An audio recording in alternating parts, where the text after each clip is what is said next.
All right, Nico, can you say, welcome to another episode of Healthy Births, Happy Babies? It's a happy episode. Happy babies.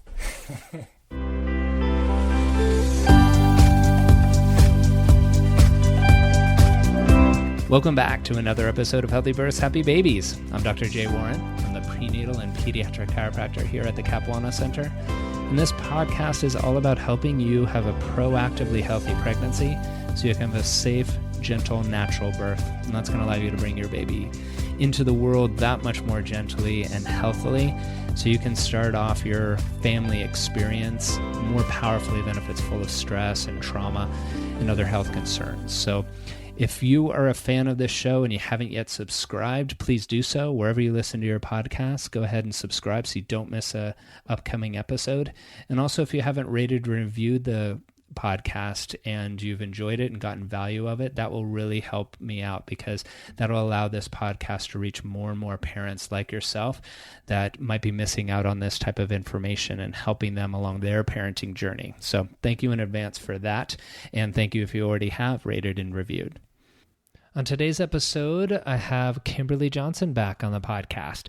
She has been on a record 8 times on the Healthy Births, Happy Babies show. This is the 8th episode. If you haven't listened to her stuff before, you can search in iTunes or Google Play Music or wherever you listen to it in an app. If you're on the web, you can see it on my website or on the Cap Wellness Center website. Search for Kimberly Johnson and all of her episodes will come up. And the reason why she's been on so many times is she's such a wealth of knowledge, obviously. And today's topic is really, or today's conversation really is a culmination of all of those things because she's come out with her book called The Fourth Trimester.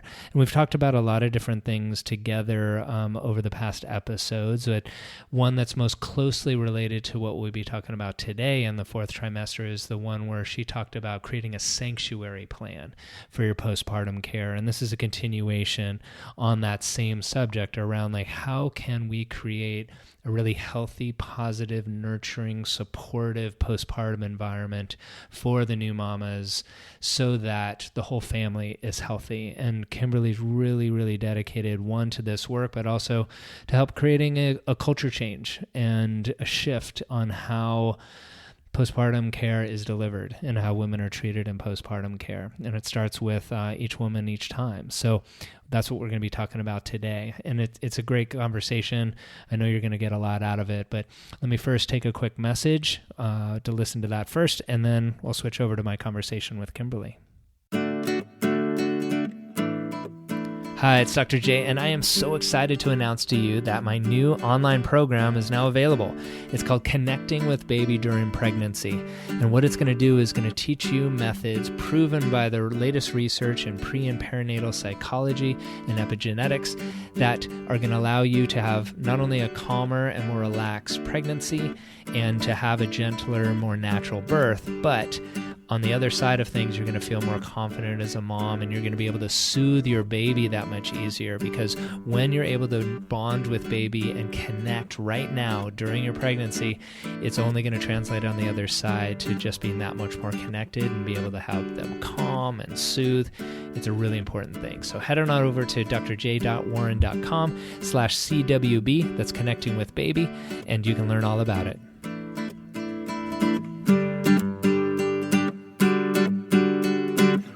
Kimberly Johnson is a Somatic Experiencing trauma resolution practitioner, a certified Sexological Bodyworker, a doula, a postpartum care advocate, and a single mom. She works at the intersection of birth, sex, and trauma, specializing in birth injuries, birth trauma, and sexual healing.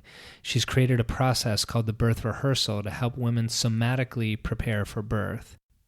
She's now the author of the book, The Fourth Trimester, A New Mother's Guide to Healing Your Body, Balancing Your Emotions, and Restoring Your Vitality, that is now released through Shambhala Publications.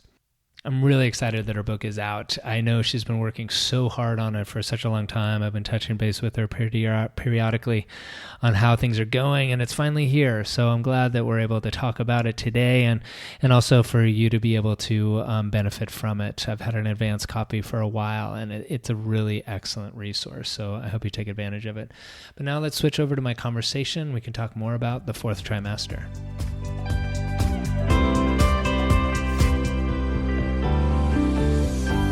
Hello, Kimberly. Welcome back. Hi, Jay. Good to see you again and good to have you back again.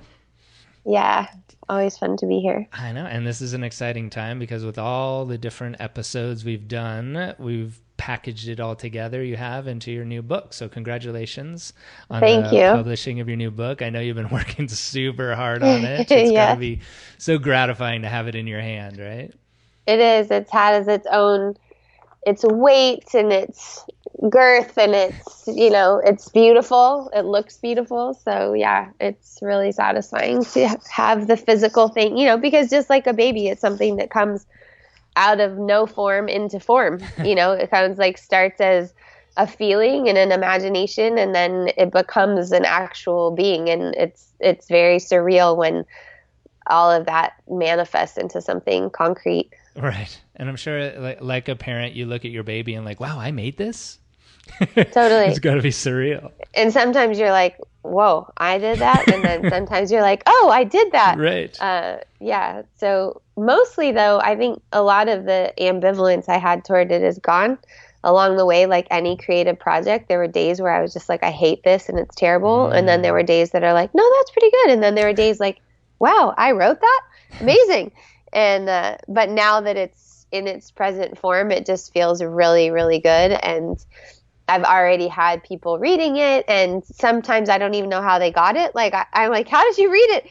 Somebody got a hard copy before I had it, and one of my editors gave it to a friend of hers, and people have already made big choices and decisions based on it that's really great. Like one person moved back in with her mom for 4 weeks postpartum after she read the book and realized like she would need that constant presence and support.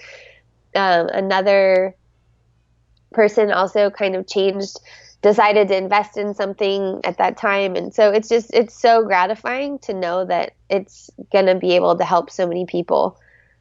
Right. Well, and the title of your book, we didn't even tell the listeners the title of the book. It's The Fourth Trimester, a postpartum guide to healing your body, balancing your emotions, and restoring your vitality. And one, I'm really proud of you. I'm excited for you that this book is here, but I wanted you to talk more about it because, and as we've talked on many episodes before and even offline, is how important these concepts are for a pregnant woman to listen to and prepare for rather than waiting after the fact and kind of trying to piecemeal it together. And that's something you're a strong advocate for and have talked so much about, but honestly is a challenge, especially for first-time parents. I might not know. I mean, there's so much energy that goes into the pregnancy and the birth and the kiddo, and postpartum is kind of this thing like, all right, let's get to it later on. But I'm encouraged to hear like women that have already picked it up and read it are making changes. What are the major things you're seeing? Let's talk about like women that don't do any preparation for the postpartum, and what are the kinds of things you're working with women to help them through that hopefully we can prevent? What are the major things? Well, we're seeing a lot of depression and anxiety, right? And our history, how our country and medical industry deals with any kind of problem really is, especially with women's health, is to categorize it as a mental health issue. So 1 in 7 women are on antidepressants after having a baby. There's a lot of other things that are happening that I think maybe people don't see as related, but I certainly do. So there's, an increasing incidence of tongue tie clips. There's a huge incidence of women having autoimmune disorders that come on after having a baby. 1 in 12 women is getting diagnosed with Hashimoto's. And then all the other things, prolapse, incontinence, and people don't relate to that. They don't relate that to how they're being taken care of postpartum. So really everything that we Are you there? Yeah, it cut out a little bit. So maybe start over again. Okay. On that one sentence. Okay. Just close this thing. It's really looking at things in the bigger picture, and rather than what I'm sure what you see a lot too is, women coming to you out of their house at 9 days postpartum because they're feeling so out of sorts.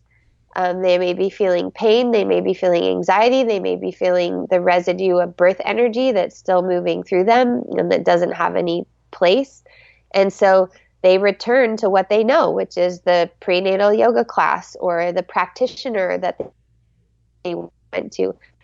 Really, this is a time to stay home and a time to have practitioners come to you. And ideally, to have a type of practitioner that can do many of these things so that you don't have to have one person coming for lactation consultancy and one person coming for acupuncture and one person coming dropping off meals, that you have somebody that has gravitas and has some chops and can come there and, look at your biomechanics and knows how to do body work, knows how to prepare nourishing foods, knows how to create an environment that feels like a nesting environment. And so my hope is that women understand that these things, these kinds of care, which seem very luxurious because we come from such a puritanical, do it yourself, the more you do yourself, the more worth you have. Don't be lazy. Lazy's the worst. And that those things transfer over into how we feel about ourselves after having a baby, because we're not used to being vulnerable. We're not used to needing help. We're not used to asking for a lot of help. And so that elicits a lot of strange feelings of guilt and, or I shouldn't say strange, but just maybe either unfamiliar or associated with negative feelings. And so I really want women to understand and families to understand and relationships to understand. I wish that partners understood this, because if partners would invest in this time, the elephant in the room postpartum is sexuality. Are we going to ever have sex again? When is it going to be? How is it going to be? If women were really taken care of well during those first 6 weeks, the return to intimacy would not be so strange, and there wouldn't be so much chaos in interpersonal dynamics. And also, women displace a lot of their anxiety postpartum onto their partner. Their partner's there, so it's an easy depository for that. Right.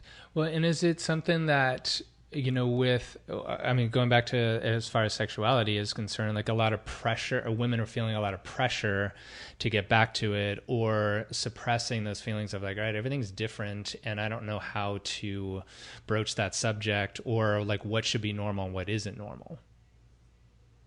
Yes, all those things.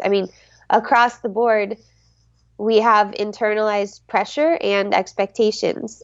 And those expectations are in every area. I should be back to this weight. I should fit into my pre-pregnancy jeans. I should feel better than I'm feeling. It looks like everyone else is having so much easier of a time than I'm having. I had no idea it could be this way.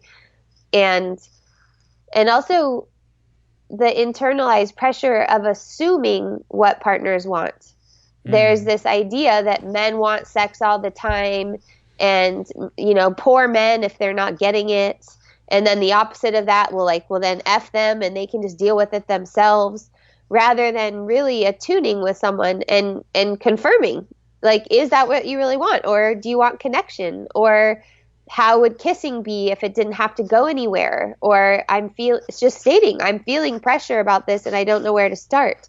But putting communication really at the center, so that there's all these, our culture we love tips, tricks, techniques, do this, do that. This is going to work, schedule your date night, do this. But anybody who has a newborn knows, who's going on date nights the first 3 months? Like, it's kind of like, yeah, no way. You don't even really want to. No. And if you do, it's like, you're not really attuned with what's happening with your body and what's happening in the milieu. So instead of having these like periods of time to connect. We need to create an ongoing connection, just like we're creating ongoing connection with the baby. Eye contact when we leave and enter a room. Check-ins on a daily basis. How are you doing? How are you doing as a dad? How are you doing as a husband? Like, how's this process going for you? That it's just an ongoing way, so that it doesn't feel like, oh, all we talk about is diapers, the baby, and logistics, and now I'm supposed to want sex. Right. And it's a light switch. So we walk in the room, we shut the door, and I get the look, and then I panic because I know the look, I know what the look means, and I know I don't want what the look means, but I don't know what to do. So I just shut it down and say I'm too tired, or I have low libido, or I don't know what's wrong with me, rather than nothing's wrong with you. You just need some continuity of connection and an acknowledgement that sex after a baby feels different, not only from a physical perspective, and maybe not even from a physical perspective, although often that's the case, but also from an identity perspective. You know, now I'm a mom. Like, I have a whole page in my book that the top of the page says sexual mother, and I wrote it. But even when I look at it, I'm like, wow, that's like, it's crazy that that's weird to look at. But when you look at sexual mother next to it, those words next to each other, you're like, wow, yeah, no wonder people are having a hard time putting that together. Because if we live in white Anglo-Saxon Protestant culture, but even if it's not white, if it's Catholic, you know, I lived in Brazil for a long time, the Virgin Mother is the archetype of a woman, the woman who didn't have to have sex to get pregnant. So how do we refashion ourselves as a sexual being that's also a mother when we're breastfeeding and our breast used to be a sexual object and now it's still erotic because there is pleasure with the baby, but then, you know, is that okay to share that with our partner too, or do we want to? There's just so many things that go into it. But in most cases, most relationships can tolerate that kind of communication. It's just that it hasn't been practiced. Right. So the book actually provides ways to have those discussions. Right. It provides tools and suggestions of like, here's how you might start that conversation. And it's normal to feel different. And it's okay. And actually, the research shows that men aren't dying for sex in the first year postpartum. They're dying to feel seen. They're dying to feel that they're still on their wife's radar or their partner's radar, and that the baby is in everything, that they are still attractive to their partner. Right. Well, and I think you just hit the nail on the head of why your book's so important is, one, saying like, well, what is normal? Like, it was because so many women, like when things are off, they feel, oh, something's wrong with me and they want to talk about it. Dads too, you know, but we're mainly talking about women here. But then being able to have tools of like, oh, how do we start the conversation? How do we get the resources there? Because it has to do with sex. It has to do with like emotions and depression. Like, is this depression? Is this blues? Is it weird that I'm wanting to stay home and just like be with baby? Is that a bad thing? Is that not a bad thing? All those kind of things are. What does that mean? Am I still a feminist? Right. You know, am I still a powerful woman if I want to do that? If I don't want to do that, does that mean I'm a bad mom because I love my career and I actually do want to go back to work? Right. There's so many things that it's just different as a mom. And it definitely happens with multiples, you know, or the second and third kid around, it changes dynamics again. But largely talking with women that are, you know, going into this the first time, being able to have these resources and these conversations before, as well as having tools after baby comes, is so key. I mean, that's one of the things about birth classes. I think birth classes like really unites a couple because it brings up subjects that they wouldn't even know to ask about, like, how do you want to do these things during labor, or as far as for the baby. And then this can be the same kind of tool for that postpartum, because like we were saying before the recording, there's just so many women coming in the first couple of weeks and months, be like, nobody told me it was going to be like this. And we talk about that all the time. Like, how do we tell people that it can be like this? Not in a train wreck, it's going to be horrible fear sense, but just like the reality, so that it can be easier. And I know you see that all the time, and so do I. And that's why we want to have these resources to help that family transition be so much easier. Totally. And then, you know, as we know, this period of time, which in some cultures is called the sacred window, in some cultures is called the golden month, when that time is really respected and there is an extended rest period and there is the support, of wise women and spiritual companionship, and there is nourishing food and there is loving, healing touch, women can emerge from that more radiant and more whole and healthier than they were before. Mm-hmm. But that sounds outrageous given what we see in our culture, which is that people are downtrodden and exhausted and tapped out, and their life force is totally depleted because they're at Target 5 days postpartum and they're running around town grocery shopping and entertaining people rather than really protecting that time.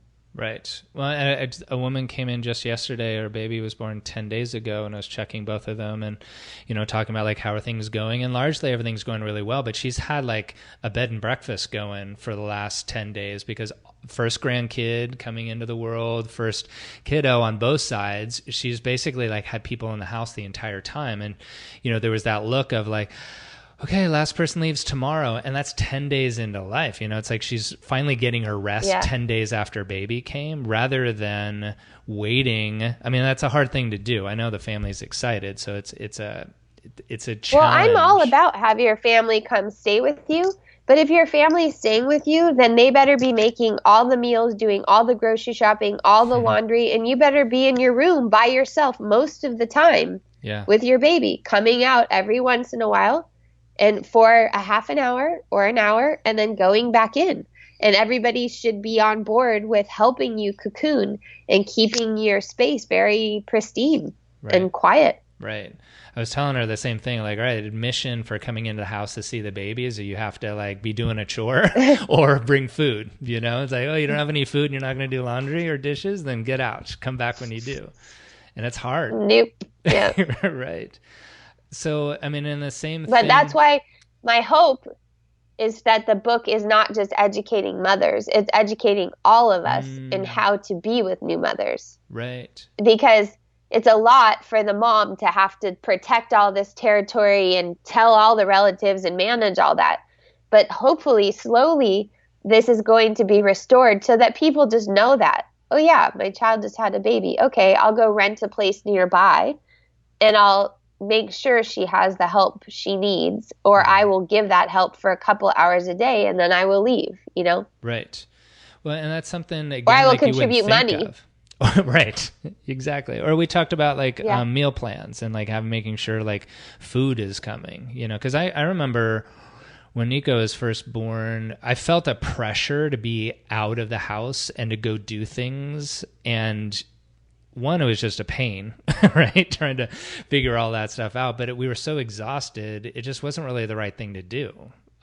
So it took a couple weeks to throttle ourselves down, and then we holed up. But I felt guilty about like, oh, I really should be like out and about. Like maybe we don't have the gumption to like get out, and our friends want to do it. But all of our friends that had kids, they're like, what are you doing out? You need to be home, So we had that support, but we didn't ask for it. We didn't know to, So I have learned so much since Nico was born and try to teach the women I work with and the families I work with. But I love your idea of this not being a book that just the pregnant mom is reading, but it's like the whole family, almost kind of like buy 2 books, like one for mom and for dad to read, and then one for the rest of the family.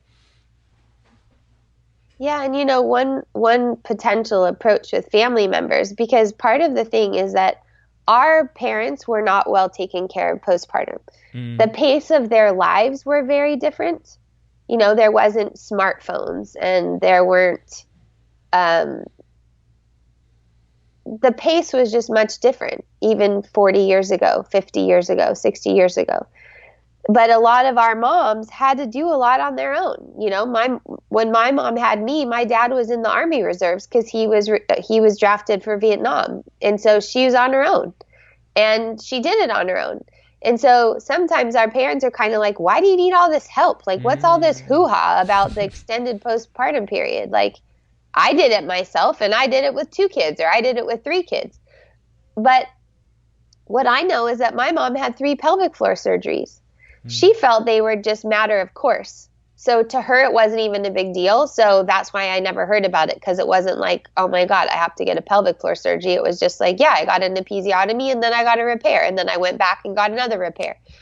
But because of that, I've really tried to connect with my mom about, Mom, yeah, it was different because they don't have great birth care either, So it's like a home birth or like midwifery care. Like, why are you like, again, just toughen up. It's the same message as the puritanical thing. Like, why are you prioritizing your womanhood? Just have the baby already and like take care of it. What's this whole thing about, And my grandmother was knocked out having, she had blackout births. So she certainly wasn't, present for her birthing experience. And that wasn't acknowledged as something that could cause potential trauma when you're just completely dissociated from what's happening with your body. So in order to not educate them, because they for sure have lots to educate us on about things that they did do well. My mom and grandma both know the kinds of foods you should eat after you have a baby and what you don't eat and all of those kinds of things.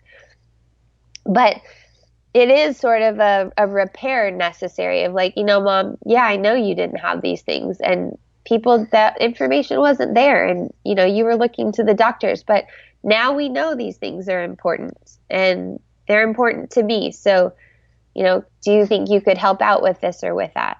Right. And having that conversation spurs on so many others, because then in childcare, as far as like the foods that kids were fed before and that we know now, like that conversation comes up a lot with the parents of like, well, we know more now. Like, it wasn't that you did it badly then. It was just, we know more now. So instead of making them wrong about it or thinking that they did something wrong, whether it's childcare or the postpartum, that conversation comes up a lot in parenthood, I know. So starting it with the postpartum care, I think, is a great start. Yeah. And that's why a book can be helpful, because information it's not neutral, but people think of it as neutral. So, if I'm telling you, you're going to decide who I am. Like, oh, well, she's a hippie, or she's a yoga teacher, or she's this, or she's that. So I only take what she says to this certain extent. But this is in a book. And if it's in a book and there's some research behind it, then maybe I should listen, so that the book is a good tool for that, because it's like, hey, like, look at this book. And then usually people can see like, wow, God, yeah, if I would have done a postpartum plan, things would have been so different. Right. And yeah, I'd like to contribute so that you could possibly have that. Right. We did that with our parents as far as like strategies that we wanted with Nico. Like, there's a certain baby care book that we really liked. It resonated with us. And so we gave copies to the grandmas to be able to be more on board. And we did it specifically in what you said, in a neutral sense of, hey, this book like really resonates with us. And you can play with it and then say like, well, there's things we're going to take from it and not, but then it becomes this like corralling, and we can all be on the same page, literally, in a book sense. So did they read it? They did. They both did. And it really helped, because then it became like, well, in the book it said this, then this. Not that we deferred like the authority to just the book, but it allowed us, because it was going to be very different than the baby care that we both received as kiddos and as the grandmas did. And they were very respectful. We were very fortunate to have both grandmas be so on board of like, okay, they want to do it this way. I mean, there was some, confrontation that came up that we had to clarify on things because it was different, but that strategy definitely helped. So hopefully as a listener, you're hearing that too, of that can be a way of bridging that gap of like, all right, I don't want to do it much differently, but not everybody in my family's on board with it. Yeah. So I think it's a great way to open dialogue, because that's really what it's about, respecting each other and making sure that everybody can get their needs met. Right. And again, like kind of coming back to having this information available to you during your pregnancy, rather than it being something a month into the baby coming home or being with you and having these challenges and having to, in the sleep deprivation and in the postpartum recovery period, trying to figure these things out. So again, like trying to make sure that you, as a pregnant person, are like, one, preparing for the birth and getting ready for all this kind of stuff, but also really being mindful of this, because Kimberly sees this, I see this. There's so many women coming in who are like, wow, I had no idea it was going to be like this. I wish I'd known, whether it's baby care or postpartum or relationships. And you know, all of the resources that you've been able to put out in the past and culminated in this book have been helpful in that way. And hopefully, as you said, it becomes a culture change rather than just a family by family thing, although that's how it's going to happen, right? In a grassroots sense. Right. It's going to happen that way. It's going to happen when as women, we value ourselves and our own embodied experience as much as we value our child's embodied experience. It's going to happen when, which is already happening. This was the first presidential election where maternity and paternity leave were a part of the debates. So it's going to happen when, on a political level, you know, in some big companies, Facebook, Twitter, Etsy, they have 4 to 6 to 1 year parental leave policies. It's now becoming a calling card for some of the up and coming companies. So it has to happen on every level. But fundamentally, right now, in each listener that's listening to this, if they could even just do one more thing than what they've done, because we're not going to do it perfect. We're not going to be able to do everything. But if you can just do one other thing, then as much as you've done, if it's just reach out to a postpartum doula, find out how much they charge. It's a lot less than most people think. You know, I mean, the highest end postpartum doula is like $70 an hour. So that means you can get a postpartum doula for $30 an hour. They can come to your house once a week for 3 hours, and you have that to look forward to. Like, okay, that person's coming every Friday, and you will look forward to that day, and you will look forward to seeing that face walk in your door, because they're there to serve you. And I really discourage people from hiring baby nurses and just and having this person turn into infant care, because really what they're there to do is take care of a mother's physiological needs. And I just watched a beautiful video that a woman made about pregnancy, and it was a lovely sentiment. And her sentiment was like, why not make the sacred window for the whole family? So she's going to follow the Ayurvedic tradition. She's going to have an Ayur doula living with them, which is bodywork treatments every day, special foods according to your constitution and according to the season and postpartum. And so her partner, her husband, is also going to do the same exact thing. And I thought, you know, that's fantastic. That's wonderful. But again, it's a movement towards an ideological direction of equity, which is just not how it is. Like, it's great if the partner wants that. And one of the reasons I encourage both doulas and postpartum doulas is to support the couple, or if there is a couple, not just the one person. But when it comes it makes it sound, again, like it's a luxury, like, oh, this woman's just getting all this pampering, so go ahead and pamper the partner too. No, this woman is getting bodywork treatments, food that will repair tissues, that will allow her ensure that she not have a prolapse, that she can heal from birth trauma if she has birth trauma, that she's getting castor oil packs on scars if she needs them. This is therapy. It's just that we have an effed up sense of what medicine is. So we think, oh, if we're not going to a doctor, then it's not medicine. But this postpartum care is medicine. It's that important. So if the partner gets it, fine. That's just like bonus. Great. Glad he feels good and everything. And I love men and I love partners and I want everyone to be supported. But the thing is it's a woman's uterus that pushed out a baby. It is a woman's uterus that's had a baby in it for 9 or 10 months. It's not the same experience. And that birth experience requires something energetically, physically, emotionally, relationally. So having a partner that's supported and resourced is great. But does that partner need Abhyanga? No. Does that partner need these specific foods? No. I mean, everybody needs to be healthy and rest well and all that stuff. But this is like a very specific thing that we should think of as a prescription. Right. This is your prescription. Your prescription is to rest for 40 days. For 15 days, don't leave your room. 5 in the bed, 5 on the bed, 5 around the bed. Your prescription is eating these ways. No sugar, no cruciferous vegetables, no caffeine. This is what you do eat to produce the right breast milk. Your prescription is have your best friends with you, or at least a best friend. Do not be alone with your infant for long periods of time. That's not like just like, oh, don't be alone with an infant. No, if you're alone with an infant over a long period of time, you will get depressed. You just will. That's what's happening. That's what we see. Women are depressed. 1 out of every 7 is getting antidepressants. We think, oh, this is fantastic healthcare we're giving people. Let's give them a mental health checklist. It's like, no, let's get them some body work. Let's get them some like companionship that has some weight to it. And let's have them rest enough.